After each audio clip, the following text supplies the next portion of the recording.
My work is about the relationship between humans and other species. I'm Kristian Brevik, I'm based in Burlington, Vermont, and welcome to my BCA studio tour.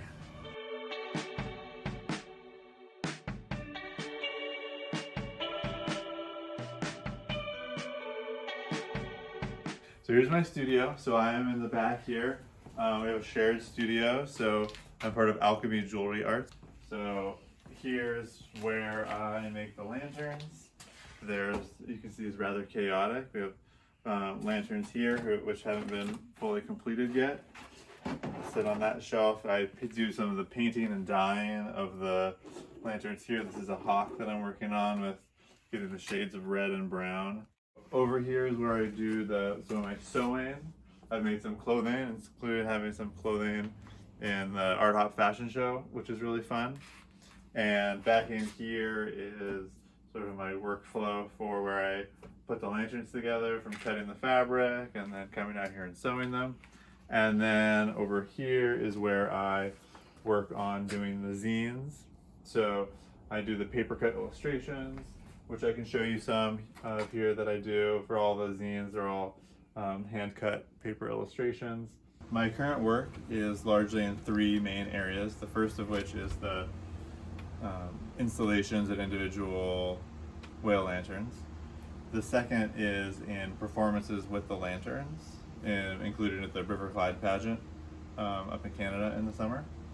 And the third is we're working on a series of zines, sort of about relationships with other species. So my background is in the sciences. I have a PhD in entomology, and a lot of my work is also in what's called the environmental humanities. So sort of ecological philosophy, ecofeminism, do a lot of reading of indigenous philosophers and that kind of thing as well. So I try to bring all of that work together along with art into a series of zines. So now we're in kind of the deep end of the studio, sort of away from my other studio mates. So this is where I do a lot of my work, from the cutting and the forming of the lanterns. So I use muslin for the body of the whales, which I get in big rolls and cut here on this cutting table and sort of move through different stages as I go through the studio. The technique I use for the whales is kind of a blending of some boat building techniques and some sewing techniques.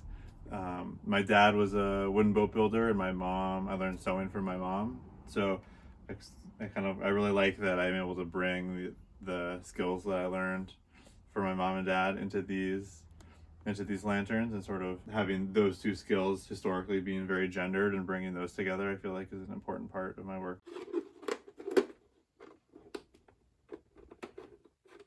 So the way I get all the holes in the whales that I use to stitch the whales up is I actually use this dental tool that my mom knew about. I was struggling to figure out how to do these holes and struggling with sewing them. And my mom's a dental hygienist, so she knew of this tool and ordered me one, and it was like the perfect thing for what I needed. So something else I can thank my mom for. This is one of the more recent pieces I've been working on. This is a sort of a prototype for a hawk. I've been working on doing a series of birds. I got a Vermont Arts Council grant to do a series of all the endangered bird species in the state. And so this is one of in progress piece of that. And so it's been a challenge working with the feathers, because there's a lot of small pieces of fabric that go into these pieces, into the birds. I think it turns out really great, so I'm excited about that. But you can see, like with the whales, it's just one solid piece of cloth on each side. So it's more of a straightforward process. The illumination of the lanterns, especially the big lantern installations, is intended to sort of draw people in and draw people together to think about our impacts on other species, which we sort of collectively share responsibility for. And the skeletons of the whales are visible when the lights are illuminated. And I've really been fascinated by the sort of relationship between light and shadow, which is a big part of my work.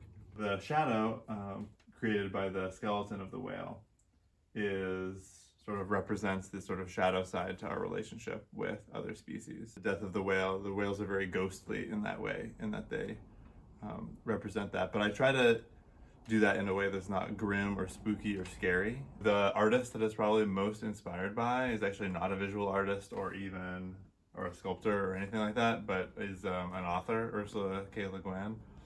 I think the way that the shadow plays with the light in the whales, there's a quote from Wizard of Earthsea that is, to light a candle is to cast a shadow.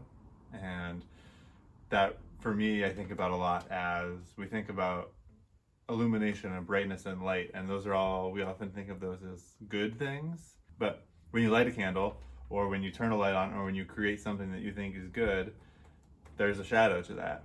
And so I think when we think about the impacts of humans on other species, especially in the last century or so, they've been largely negative in a lot of ways. As humans grow their impacts and increase their quality of life and grow the economy and things like that, expanding our ethical obligations to thinking about other species is one of the things that really is a big part of my work. The lanterns themselves, there's sort of two intentions behind them as pieces.